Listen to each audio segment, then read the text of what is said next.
Olá, gente. Temos mais um tema, né?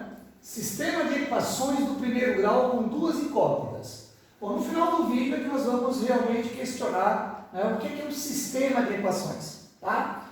Eu queria primeiro que vocês lembrassem o que é uma equação do primeiro grau. Equação do primeiro grau com uma incógnita, com uma. Por exemplo, 2x mais 8 igual a 30. Isso realmente é uma equação do primeiro grau, né? Porque a incógnita que tem o expoente 1 é isso, e é a única incógnita, né? Então temos uma equação com uma incógnita e ela é do primeiro grau. Beleza. Só que nós hoje vamos trabalhar com uma equação do primeiro grau com duas incógnitas. E aí, eu coloquei para vocês um exemplo para mostrar isso. A soma de dois números é 3. Determine uma expressão algébrica que represente a situação problema. Então, vocês vão ter que representar matematicamente essa frase. Como é que vocês vão representar matematicamente a frase? A soma de dois números é 3. Claro que alguns alunos devem estar pensando, professor, eu coloquei 1 mais 2 igual a 3. Só que eu quero que vocês representem algebricamente, ou seja, vocês têm que inserir aqui letras, não é isso? No caso, duas letras. Por que duas letras? Porque nós teremos duas incógnitas. A soma de dois números. Então, eu posso chamar um de x e o outro de y. Então, uma maneira de representar essa frase seria x mais y igual a 3. Pronto.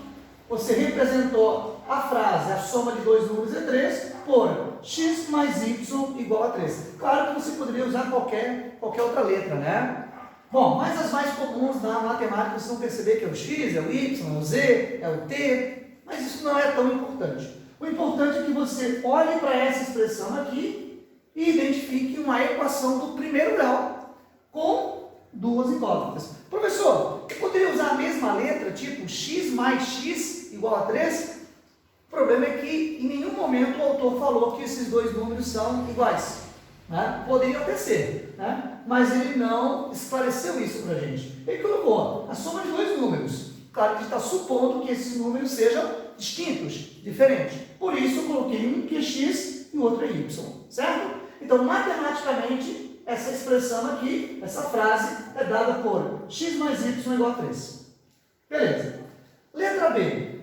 Os números menos 5 e 8 representam uma solução para o problema? Bom, primeira coisa, eu coloquei aqui um singular, né? Representa, porque na verdade essa equação, ela vai ter uma solução, certo? Só que essa solução, ela é composta por dois números. Então, os dois números juntos formam uma solução. Por isso que eu estou colocando. Será que os números menos 5 e 8 representam uma solução para o problema? Professor, como é que eu consigo esclarecer isso? Substituindo os valores aqui. Faz de conta que o x é menos 5 e o y é 8. Ou o contrário, certo? Vamos lá então. Menos 5 mais 8 dá 3. Somando esses dois números, você consegue 3? Consegue, né? Então, esse par de números representa uma solução para essa equação. Claro que não é a única, né? Nós vamos ver. Então, para eu descobrir se esse par de números representa uma solução da equação, é só substituir. Professor, mas aqui o senhor não declarou quem é o x, quem é o y, né? Bom, suponha que o x seja menos 5 e o y seja 8. Menos 5 mais 8 dá 3. Ou, faz de conta que o y é menos 5 e o x é 8, certo? Então, notem que a ordem aqui não vai mudar nada. Bom, agora, gente, eu queria que vocês lembrassem daqui para frente que quando você descobre uma solução para o problema, então a letra B aqui, né? Já sei que esses dois números representam realmente uma solução do problema. Eu vou representar isso por um par ordenado, gente. Par ordenado. X e Y.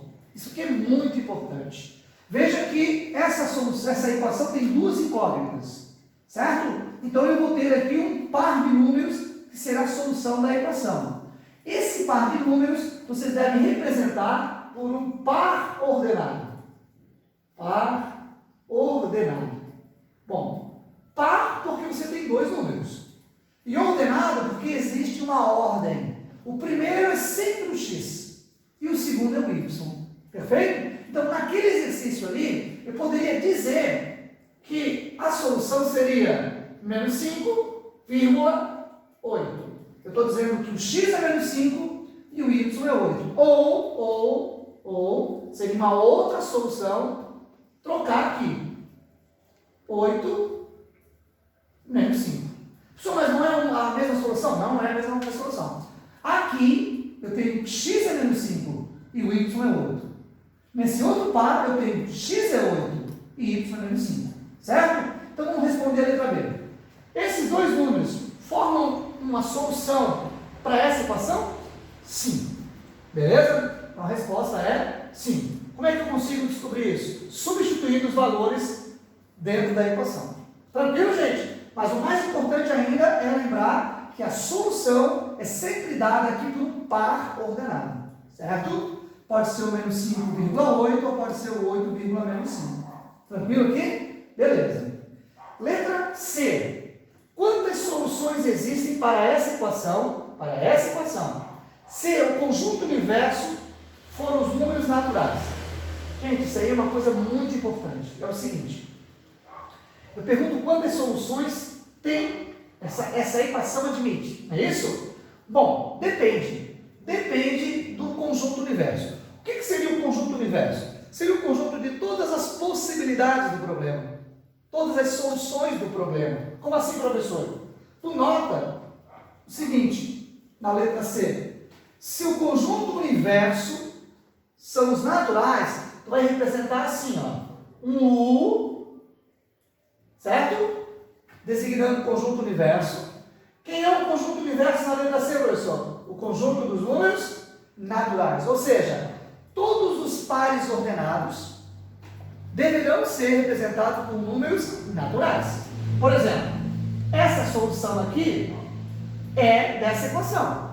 Sim, mas não é da letra C. Por quê? Porque o menos 5 não é um número natural. Perfeito? Então aqui existe o quê? Uma restrição. Não são quaisquer pares de números que vão representar a solução da equação x mais y igual a 3. Então, vamos ver quais seriam as soluções, né? Pergunta, quantas soluções existem para essa equação se o conjunto universo foram os números naturais? Bom, gente, aí nós temos que fazer uma jogadinha de números. Olha só, os naturais, vê se você lembra. 0, 1, 2, 3, e aí vai. É isso?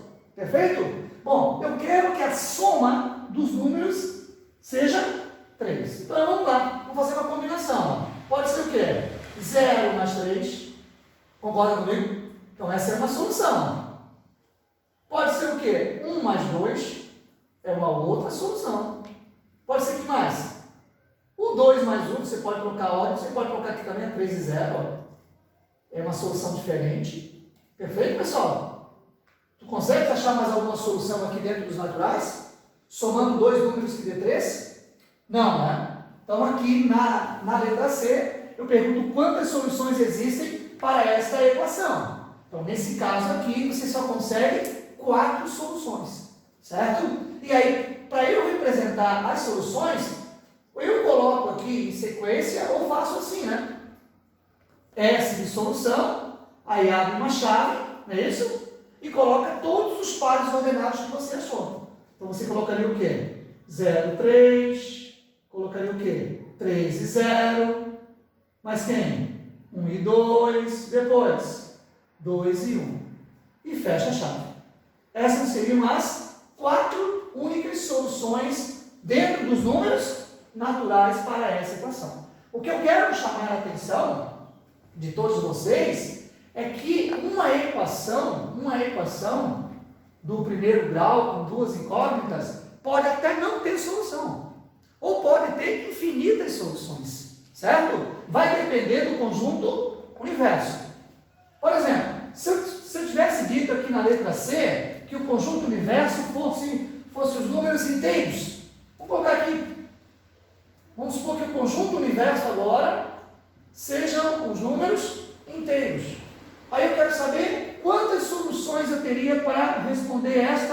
equação. E aí, quantos pares ordenados você encontraria? Infinitos. Infinitos. Observa. Esses aqui já são, né? Perfeito? Agora, olha só. Vamos fazer. Eu quero que a soma de dois números seja 3, né? Menos 1 e 4. Concordas comigo? Concordas? Que se eu somar esses dois números dá 3? Então aqui eu já tenho mais soluções. Né? Outra. Menos 2 e quem? E 5. Já notou? Eu tiro uma unidade aqui e acrescento aqui para o y, tá vendo? Ó, pode ser o quê? Menos 3 e 6. Pode ser. Menos 1 mais 4, 3. Menos 2 mais 5, 3. Menos 3 mais 6, 3. Aqui, gente, eu terei infinitas soluções se o conjunto universo forem os números inteiros. Então, claro, gente, essa primeira aula aqui é só para que o aluno perceba que uma equação do primeiro grau com duas incógnitas pode ter o quê? Infinitas soluções. Claro que nós vamos trabalhar com um determinado conjunto universo. Tá? Geralmente, o conjunto universo nessas questões são os números reais. Mas eu aguardo vocês na próxima aula, porque nós vamos discutir um sistema de equação do primeiro grau. Mas já aproveitando, né?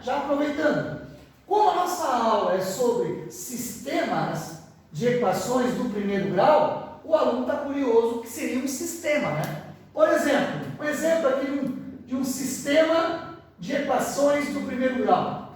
Vamos supor aqui que você tenha x mais y igual a 10, ok? E uma outra equação, 2x menos y igual a 8. Veja, você tem duas equações do primeiro grau com duas incógnitas. Coloca uma chave aqui e essa chave está declarando que essas duas equações fazem parte do mesmo problema. E aí isso forma um sistema de equações. Então nós vamos na aula que vem, no vídeo 2, tentar descobrir quem é o x e quem é o y. Lembrando, quando você tem uma equação só, você não tem certeza quem é a solução do problema. Né? Aqui, por exemplo, né, poderia ser 1 mais 2, certo? Ou poderia ser o quê? 3 mais 0. Então, aqui nós temos várias soluções. Na letra D, que eu coloquei lá números inteiros, eu tinha infinitas soluções. Agora, com duas equações, a gente tem como descobrir claramente a solução desse sistema. Então, convido vocês para a gente começar de verdade a trabalhar com um sistema de equações. Um grande abraço.